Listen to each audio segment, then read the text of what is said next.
அனைத்து நண்பர்களுக்கும் வணக்கம். உங்கள் ஆஸ்ட்ரோ பழனிசுவாமிகள் பேசுகிறேன். இந்த காணொளியில சிம்மம் ராசிக்கு குரு பெயர்ச்சி பலன்களை பொது பலனாக பார்க்கலாம். இந்த சிம்ம ராசியை பொறுத்தவரையிலும் கண்டகச்சனி முடிய போகுது. திருக்கணித பஞ்சாங்கத்தின்படி அஷ்டமத்து சனி எந்த அளவுக்கு ஆட்டி படைக்குமோ அப்படின்ற ஒரு கவலை ஒரு பக்கம் இருக்கும். கண்டகச்சனியே வாழ்க்கையை கண்டம் பண்ணிட்டு இருக்கோம் அப்படின்ற மாதிரி உங்களுடைய ரிலேஷன்ஷிப் வகையில நிறைய கருத்து வேறுபாடு, மிஸ் அண்டர்ஸ்டாண்டிங்ல ஏற்படுத்தி இருக்கோம். அதாவது இந்த கண்டகச்சனியால சில பேருக்குலாம் புதிய ரிலேஷன்ஷிப் ஏற்பட்டிருக்கோம். அந்த ரிலேஷன்ஷிப்ல கூட பிரச்சனைகளை உருவாக்கி இருக்கும். அதே போல திருமணம் ஆயிருக்கும். அந்த திருமண வாழ்க்கையில கூட பிரச்சனையோடு இருக்கக்கூடிய சூழ்நிலைகள் இருக்கும். சில பேர் தொழில் காரணமாக பிரிந்திருக்கக்கூடிய சூழ்நிலை இருக்கும். சில பேருக்கு ஒரு தொலை தூரத்துல டிரான்ஸ்ஃபர், ஃபேமிலி ஒரு பக்கம் இருக்கிற மாதிரி ஏதோ ஒரு வகையில ஒரு அலைச்சலோடு பணிபுரியக்கூடிய சூழ்நிலை சில பேருக்கு இருக்கும். வேலையில எதிர்ப்புகள் கூட பணிபுரியுங்க அல்லது மேலதிகாரிகளுடைய டார்ச்சர் கொஞ்சம் இருந்துகிட்டே இருந்திருக்கும். உங்களுக்கு இந்த பிரச்சனை முடிஞ்சா போதும் அப்படின்னு நம்ம நினைச்சிட்டு இருக்கும் போது அடுத்தது அஷ்டமத்து சனி அப்படின்ற ஒரு கவலையை உங்களுக்கு கொண்டு வருது. அதே போல ஜென்மத்துல கேது, 7ஆம் இடத்துல ராகு, இதுவும் ஒரு கவலையை ஏற்படுத்துகிறது. இதெல்லாம் நம்ம வீடியோ போட்டிருக்கிறோம். இதெல்லாம் ஒரு நெகட்டிவ் தான். ஜென்மத்துல கேதுவும் 7ஆம் இடத்துல ராகு இருக்கிறது நெகட்டிவ் தான். அஷ்டமத்து சனி வர்றதுல ஒரு 50% அளவுக்கு உங்களுக்கு நெகட்டிவும் இருக்காது. இப்போ இந்த நெகட்டிவ்க்கு மத்தியில இந்த குரு பெயர்ச்சி என்பது உங்களுக்கு பாசிட்டிவ். அதாவது இறைவன் எல்லா கதவுகளையும் மூடி விடுறதில்ல, ஏதாவது ஒரு கதவை திறந்து வச்சிருப்பாரு. அந்த வகையில பார்க்கும்போது உங்களுக்கு குரு பகவான் ராசிக்கு 11ஆம் பாவகத்துக்கு வர்றது ஒரு சிறப்பான விஷயம்தான். அதாவது குருவை பொறுத்தவரையிலும் பாத்தீங்கன்னாக்க 2, 5, 9, 11ஆம் பாவகங்களில் கோச்சாரத்தில் வரும்போது நல்ல பலனை தரும் என்பது ஒரு ஜோதிட பொது விதி. இதுல நமக்கு நடக்கக்கூடிய தசாபுக்தியும் இதுல இணைந்ததுதான். நமக்கு ஒரு நல்ல கிரகத்தோட தசாபுக்தி நடக்குது அப்படின்னாக்க, இப்ப சிம்ம லக்னமாக இருக்கீங்க, இந்த குரு பகவான் 5ஆம் இடத்துலயே ஆட்சி பெற்று இருக்கு அப்படின்னா உங்களுக்கு இப்ப குரு தசை நடக்குது அல்லது குரு புக்தி நடக்குதுன்னா பாசிட்டிவாவே நிறையவே இருக்கும். அதே போல உங்க ராசிக்கு 11ஆம் பாவகம் என்பது மிதுனம். மிதுனத்துல உங்க ஜாதகத்துல என்ன கிரகம் இருக்கோ அதற்கு தகுந்த பலனையும் கொடுக்கும் என்பதை பற்றி நாம இந்த வீடியோல டீட்டெயிலா பார்க்கலாம். இப்ப இந்த குரு எப்ப பயிற்சி ஆகுது அப்படின்னாக்க, மே மாதம் 14ஆம் தேதி குரு பகவான் உங்க ராசியில 10ஆம் பாவகத்துல இப்ப இருக்கு. 11ஆம் பாவகத்துக்கு மே 14ஆம் தேதி 2025 அன்று பயிற்சி ஆகுது. இந்த குரு பகவானை பொறுத்தவரை ஒரு வருஷம் ஒரு ராசியில் இருக்கும். அந்த வகையில 2026 மே மாதம் வரலுமே உங்களுக்கு லாபஸ்தானத்துல குரு இருந்து உங்களை காப்பாற்ற போறாரு. அதுதான் இங்க முக்கியமான ஒரு விஷயம். அபிலாஷைகள் சொல்லக்கூடிய இடம், லாபஸ்தானம், மூத்த சகோதரம், அதே போல மறுமணத்தை குறிக்கக்கூடிய இடம், இதெல்லாம் இந்த 11ஆம் பாவகம் தான். இந்த 11ஆம் பாவகத்துல குரு வர்றது நன்மைகளை கொடுக்கும். முக்கியமா ஃபர்ஸ்ட் என்ன நன்மை அப்படின்னாக்க, இந்த குருவோட பார்வை 5ஆம் பாவகத்துக்கு இருக்கும். தன் வீட்டையே பார்க்குது. அது பெரிய பாசிட்டிவான விஷயம். இந்த சிம்மராசியை பொறுத்தவரையிலும் நீண்ட நாளா குழந்தை பாக்கியம் இல்லாதவர்கள், கோயிலா போயிட்டு இருக்கிறீங்க, மருத்துவ ட்ரீட்மெண்ட் எடுத்தும் சரியான குழந்தை பாக்கியம் அமையல அப்படின்றவங்களுக்கு இந்த வருஷம் மே மாசத்துக்கு மேல பாசிட்டிவான விஷயம் வரும். அதாவது குழந்தை பாக்கியம் கிடைக்கும். மேக்சிமம் 2026ல கையில குழந்தை பாக்கியம் இருக்கக்கூடிய வாய்ப்பு உண்டு. இப்போ புதிதாக சில பேருக்குலாம் திருமணமானவர்களுக்கும் உடனே குழந்தை பாக்கியம் கிடைக்கும். அப்போ மேரேஜ் ஆகக்கூடிய வாய்ப்பும் உண்டு. நீண்ட நாளா வரன் பாக்குறீங்க, வரன் அமையாதவர்களுக்கு வரன் அமையும். பிள்ளைகள் மூலம் பெருமையும் மகிழ்ச்சியும் ஏற்படும். பிள்ளைகளால் இருந்த மன அழுத்தங்கள் நீங்கும். குறிப்பா உங்க பிள்ளைங்களுக்கு திருமணம் போன்ற சுப காரியம் நடத்தலாம், அல்லது உங்க பிள்ளைங்களுக்கு வேலை கிடைச்சி அதனால உங்களுக்கு குடும்பத்துக்கு ஆதாயம் வரலாம். பிள்ளைகள் நல்ல கோர்ஸ்ல ஜாயின் பண்ணி அதனால மகிழ்ச்சி அடையக்கூடிய வாய்ப்புகள்லாம் இந்த காலகட்டத்தில் உண்டு.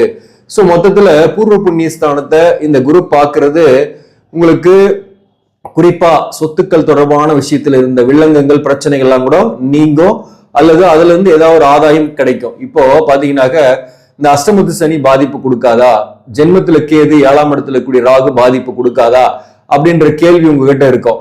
கண்டிப்பா கொடுக்கும். அஷ்டமத்து சனி உங்களுக்கு எல்லாத்துலயுமே தடையை கொடுக்கும். ஆனா அந்த தடையை நீங்க உடைக்கிறது எப்படின்னா, ஒன்றுக்கு மேற்பட்ட முயற்சிகளால் நீங்க உடைக்க போறீங்க. இறை வழிபாட்டாலும் அந்த தடையை நீங்க உடைக்க போறீங்க. அதே போல ஜென்மத்தில் இருக்கக்கூடிய கேது உங்க நட்சத்திர சாரத்துல போகும்போதுதான் பாதிப்பு கொடுக்கும். இந்த கேது ஜென்ம நட்சத்திரத்துல வரக்கூடிய காலகட்டத்தில் தான் அந்த மன அழுத்தம், பண விரயம், ஹெல்த் இஷ்யூஸ்லாம் வரும். அதற்கு உடனுக்குடனே மருத்துவம் கிடைக்கும். உங்களுக்கு 11ஆம் பாவகத்துல குரு இருக்கிறதுனால, அதனால பயப்பட வேண்டியதில்லை. அதே போல விரயம் என்பது சுப விரயமாக பண்ணிட்டீங்கன்னா அசுப விரயத்துக்கு இங்க இடமே கிடையாது. அதுதான் இங்க பாசிட்டிவான விஷயம். உங்களுக்கு 5ஆம் அதிபதி 11ஆம் பாவகத்தில் இருக்கிறார், 8க்குரியவன் 11ஆம் பாவகத்துல இருக்கு.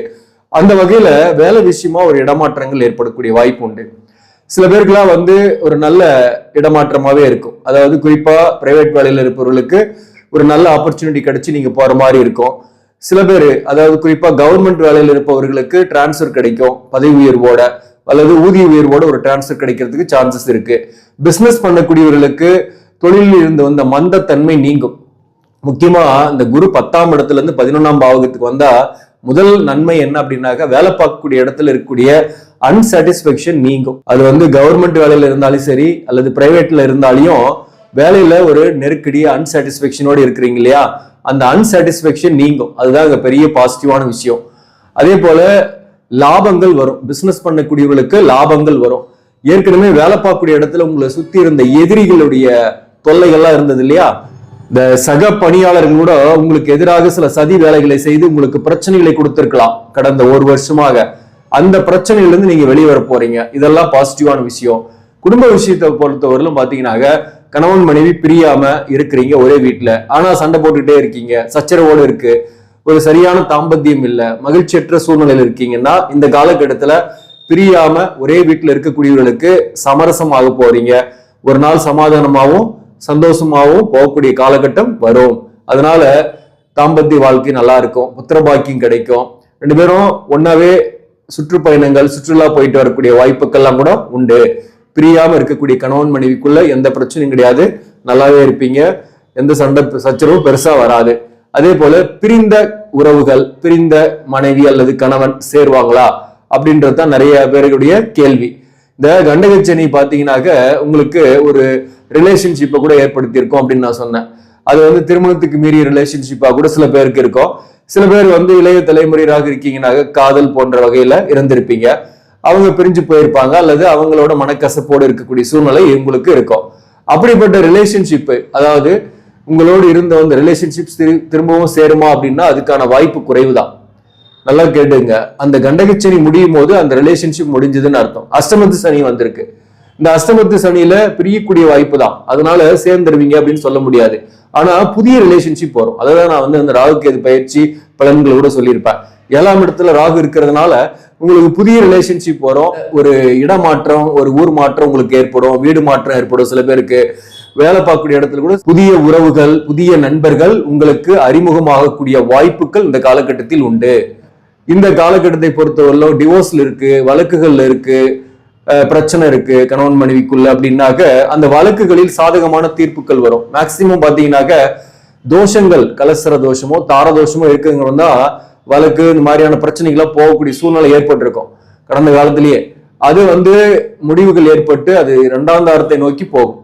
அந்த மாதிரி தோஷங்களோடு இருக்கிறவங்க பிரிந்திருக்கிறாங்க அப்படின்னாக்க அவங்களுக்கு மறுமணம் ஏற்படும். இந்த 11ஆம் பாவகத்துல குரு வர்றது மறுமணத்தை ஏற்படுத்தி வைப்பார். திருமணம் ஆகாதவர்களுக்கு திருமணத்தை நடத்தி வைப்பார். அதே போல இந்த 11ஆம் பாவகத்துல குரு இருக்கிறனால புத்திரபாக்கியம் கிடைக்கும், பணம் வரும். குரு தனக்காரகன், புத்திரக்காரகன், இதெல்லாம் உங்களுக்கு சிறப்பாகவே இருக்கும். நமக்கு நடக்கக்கூடிய தசாபுக்தியும் சிறப்பாக இருந்துச்சுன்னா கண்டிப்பாக இதெல்லாமே சிறப்பாக இருக்கும் அப்படின்றத நான் சொல்ல வரேன். இந்த குருவோட பார்வையை பத்தி சொல்லணும்னாக்க இந்த குரு பாத்தீங்கன்னாக்க உங்க ராசிக்கு 3ஆம் இடத்தை பார்க்கும். இந்த 3ஆம் இடத்தை குரு பார்க்கறதுனாவே நிறைய முயற்சி செய்யணும், முயற்சி செய்வீங்க, அந்த முயற்சியில சக்சஸும் உண்டு. சகோதர வழி இருந்து வந்த கருத்து வேறுபாடுகள் நீங்கும், இளைய சகோதரர் வழி இருந்த கருத்து வேறுபாடு நீங்கும். உங்களுடைய கம்யூனிகேஷனை மற்றவங்க சரியாக புரிந்து கொள்வார்கள் வேலை பார்க்கக்கூடிய இடத்துல. அதனால வேலை பார்க்கக்கூடிய இடத்துல பெரிய பிரச்சனை கிடையாது. திடீர்னு புகழும் வரும், தைரிய வீரியம் கூடும். அதான் நான் சொல்ல வரேன். இந்த 7ஆம் பாவகத்துக்கு குரு பார்வை இருக்கு, 7ஆம் இடத்துல இருக்கக்கூடிய ராகுக்கு குரு பார்வை இருக்கிறது நல்லது. அப்போ சண்டை சச்சரவுகள் குறையும், கணவன் மனைவிக்குள்ள புதிய உறவுகள் சில பேருக்கு ஏற்படும், திருமணம் ஆகும், நண்பர்கள் கருத்து வேறுபாடுகள் மறையும். சோ மொத்தத்துல குருவின் பார்வையும் சிறப்பாக தான் இருக்கு. அதே போல குரு உட்கார்ந்த இடமும் நல்ல ஸ்தான பலம் உள்ள இடம் தான். ஆனா அந்த வீட்டுல குரு பகை. அப்போ அந்த இடத்துல என்ன கிரகம் இருக்கோ அதுக்கு தகுந்த பலனையும் கொஞ்சம் கொடுக்கும் அப்படின்றத நம்ம பார்க்கணும். உங்க சுய ஜாதகத்தை எடுத்து பாருங்க. இந்த ஜாதகத்துல உங்க ராசிக்கு 11ஆம் இடம் மிதுனத்துல என்ன கிரகம் இருக்கு அப்படின்னு பாருங்க. இல்லையா கிரகம், அதை வச்சும் இங்க சில டிப்ஸ் கொடுத்துருக்கிறான் பலன்களை, அதை பார்த்து தெரிஞ்சுங்க. அந்த வகையில பாத்தீங்கன்னா ராசிக்கு 11ஆம் பாவகத்துல கேது இருக்குன்னு வச்சுங்களேன். இந்த கேது மேல குரு ரியாக்ட் ஆகும் போது உங்களுக்கு வர வேண்டிய பணம் தடைப்பட்டு தான் வரும். அதை பார்த்துங்க. அதே போல நீங்க கொடுக்கறது வாங்குறதெல்லாம் ஒரு எவிடன்ஸ் மேக் பண்ணிக்கிட்டு கொடுக்கணும், வாங்கணும். இந்த கேதுவோட குரு ஏற்படும் போது கடன் வாங்கக்கூடிய வாய்ப்பும் உண்டு, கடன் வாங்கி செலவு பண்ணக்கூடிய வாய்ப்பு உண்டு. அகலக்கால் வைக்காம பார்த்துக்கணும். அதே போல உங்க ராசிக்கு 11ஆம் இடத்துல ராகு இருக்குன்னு வச்சுங்களேன். இந்த ராகு மேல இந்த குரு ரியாக்ட் ஆகும் போது பாத்தீங்கன்னாக்க அதேதான், உங்களுக்கு புத்திரபாக்கியம் கிடைக்கும். அதே சமயத்துல வரவேண்டிய பணம் தடையா இருக்கும். பணம் திடீர்னு வரும், ஆனா திடீர்னு நிறைய செலவுகளும் வரும். லாபமற்ற விஷயத்தில் ஈடுபடக்கூடிய வாய்ப்பு உண்டு. அந்நிய மனுஷாளுங்களால சில ஆதாயமற்ற செயல்களில் இறங்கி ஒரு கடன் ஆகிறது அல்லது பிரச்சனைக்குரிய சூழ்நிலைகளை ஏற்படுத்துறதும் ஏற்படும். இந்த ராகு மேல குரு ரியாக்ட் ஆகும் போது நெகட்டிவ் தான். அதே போல சனி இருக்கிறாருன்னா அந்த சனி மேல குரு ரியாக்ட் ஆகும் போது உங்களுக்கு பாசிட்டிவா இருக்கும். அதாவது புதிய தொழில் கிடைக்கும் அல்லது புதிய தொழில் பிசினஸ் ஸ்டார்ட் பண்ணுவீங்க. அதே போல இந்த காலகட்டத்துல வாழ்க்கை துணைவருக்கு உடல்நலத்துல பாதிப்பு இருக்குன்னா அது நீங்கும். மேலும் கடனை குறைப்பீங்க, கடனுடைய அழுத்தம் இல்லாம இருப்பீங்க. சனி இருந்தாலும் பெட்டர் தான், பிரச்சனை கிடையாது. அதே போல சூரியன் இருக்குன்னாக அதன் மேல இந்த கோச்சார குரு ரியாக்ட் ஆகும் போது வேலையில இருக்கிறவங்களுக்கு பதவி உயர்வு கிடைக்கும், புகழ் கிடைக்கும் வேலையில. அதே போல மூத்த மகனால் ஆதாயம், தந்தையால் ஆதாயம், தந்தை முன்னேற்றம். இந்த மாதிரி சூரியன் மேல குரு போகிறதோ ஒரு நல்ல பாசிட்டிவான விஷயங்களே கொடுக்கும் உங்களுக்கு. 11ஆம் பாவகத்துல உங்களுக்கு செவ்வாய் இருக்குன்னாக்க அந்த செவ்வாய் மேல இந்த கோச்சார குரு ரியாக்ட் ஆகும் போது திருமணம் ஆகாத பெண்களாக இருக்கீங்கன்னாக்க திருமணம் ஆகும். அதே போல சொத்து வாங்குறது, இடம் வாங்குறது, வீடு வாங்குறது போன்றவை ஏற்படும். அது பூர்வீக சொத்தால் ஆதாயங்கள் கிடைக்கும். குறிப்பா தந்தையின் வழி சொத்துக்களால உங்களுக்கு ஆதாயங்கள் கிடைக்கக்கூடிய வாய்ப்புகள் உண்டு. மேலும் சகோதரர்களோட ஒற்றுமையா இருப்பீங்க, சகோதரர்களும் நல்லா இருப்பாங்க. அடுத்தது புதன் இருக்குன்னு வச்சுங்களேன். அந்த புதன் மேல கோச்சார குரு ரியாக்ட் ஆகும் போது காதல் வரும், புதிய நண்பர்கள் வருவார்கள், திருமணம் ஆகாதவர்களுக்கு திருமணம் ஆகும். மேலும் கூட்டு தொழில் செய்யக்கூடிய வாய்ப்பு சில பேருக்கு ஏற்படும். புதன் இருந்தாலையும் பெஸ்ட் தான், பிரச்சனை கிடையாது. கொஞ்சம் கடன் வாங்கினாலையும் ஏதாவது பிளாட் அசெட் இது மாதிரி வாங்குறதுக்கான வாய்ப்பும் உண்டு. சுக்கிரன் இருந்தாலையும் பாத்தீங்கன்னாக்க அதன் மேல இந்த கோச்சார குரு ரியாக்ட் ஆகும் போது வீடு வாங்குறது, வாகனம் வாங்குறது, திருமணம் ஆகாதவர்களுக்கு திருமணம் ஆகக்கூடிய வாய்ப்புகள் உண்டு. குருவே இருக்குன்னாக பிரச்சனையே கிடையாது, வாழ்க்கையில ஒரு படி உயர்வீங்க. அந்த குரு மேல இந்த கோச்சார குரு ரியாக்ட் ஆகும் போது நன்மைகள் தான் வரும், லாபங்கள் வரும், புத்திரபாக்கியம் கிடைக்கும், முன்னேற்றங்கள் உண்டு, சொத்துக்கள் தொடர்பான ஆதாயங்கள் பெறுவீங்க. ஸோ மொத்தத்துல பாத்தீங்கன்னாக்க கிரகங்கள்ல ராகு கேது இருந்தா கொஞ்சம் நெகட்டிவா இருக்கும். எந்த கிரகமும் இல்லை அந்த இடத்துல அப்படின்னாலையும் பிரச்சனை கிடையாது, பாசிட்டிவா தான் இருக்கு. மொத்தத்துல பாத்தீங்கன்னாக்க இந்த குரு பெயர்ச்சியால பல நன்மைகள் தான் சொல்ல முடியும். அதாவது இந்த அஷ்டமத்து சனி கொடுக்கக்கூடிய கஷ்டத்தை நீங்க தாக்கு பிடிப்பீங்க, ராகு கேதுவோ கொடுக்கக்கூடிய டஃப நீங்க அதுல இருந்து ரிலீஃப் ஆவீங்க. இப்படி குரு உங்களுக்கு ஒரு வாய்ப்புகளை தருது, அதுதான் நான் சொல்ல வரேன். மேலும் படிக்கக்கூடிய மாணவர்களை பொறுத்தவரை இந்த காலகட்டத்துல நல்லாவே படிப்பீங்க. உயர்கல்விக்கு முயற்சி பண்றீங்கன்னா வாய்ப்புகள் உண்டு. எந்த தெய்வத்தை வழிபாடு செய்யலாம் அப்படின்னாக்க லட்சுமி நரசிம்மரை நீங்க வழிபாடு செய்யுங்க. லட்சுமி நரசிம்மர் கோயிலுக்கு போயிட்டு வாங்க. ராகு கேது ஸ்தலத்துக்கும் போயிட்டு வர சொல்லியிருக்கிறேன். அதாவது திருநாகேஸ்வரமும் கீழ்பெரும்பள்ளமும் போயிட்டு வாங்க. திருச்செந்தூர் முருகனையும் தரிசிங்க மே மாதத்திற்கு பிறகு. இதெல்லாமே உங்களுக்கு கூடுதலான நன்மைகளை கொடுக்கும். ஆக நண்பர்களே, இந்த பதிவு உங்களுக்கு பிடிச்சிருந்தாக லைக் பண்ணுங்க, இதை மற்றவர்களுக்கும் ஷேர் பண்ணுங்க. இன்னும் நம்ம சேனலை சப்ஸ்கிரைப் பண்ணாம பாக்குறவங்க சப்ஸ்கிரைப் பண்ணி கண்டினியூ பண்ணுங்க. இதன் மூலம் உங்களுக்கு ஒரு சரியான ஜோதிட தகவல்களும் ஆன்மீக தகவல்களும் கிடைக்கும். நன்றி, வணக்கம்.